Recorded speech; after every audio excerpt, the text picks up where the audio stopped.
Hello. Today I will be speaking about case number 1. The case sheds light on the topic of too much social media and how it can affect people's mental health along with physical health. As stated in the case study, a young girl named O'Neill grew up with social media, later turning it into something that brought her money, but she later explains how it affected her in a negative way, which many did not see coming. As learned with hedonism, which is the concept and/or theory that human behavior is determined by desires that increase pleasure and decrease pain. The problem with this case is that O'Neill spent so much time consumed in social media because she believed a simple like on her Instagram post would decrease her pain and bring more pleasure in the end, when she was seen as more beautiful and more desired by those following her on social media. Within the case, you can also learn that the desire theory plays an important role. O'Neill wanted to be desired so much by others.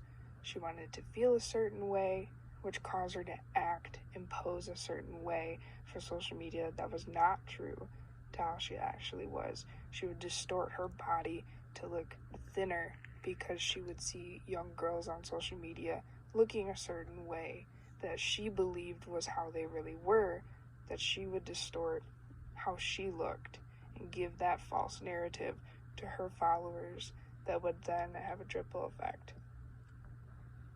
With the adopted theory that O'Neill wanted to change the way she looked so much that she would alter herself to appear a certain way for others to like her post, also connected to the hedonism theory.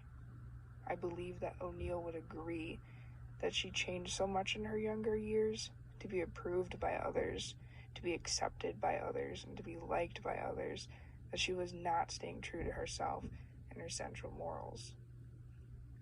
I also believe that my theory is valid in connection to this case because it clearly is about the increase in pleasure and the decrease in pain.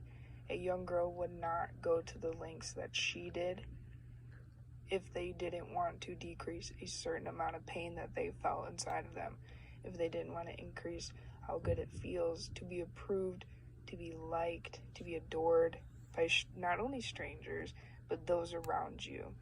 Social media is known for giving false narratives to people and giving false hope.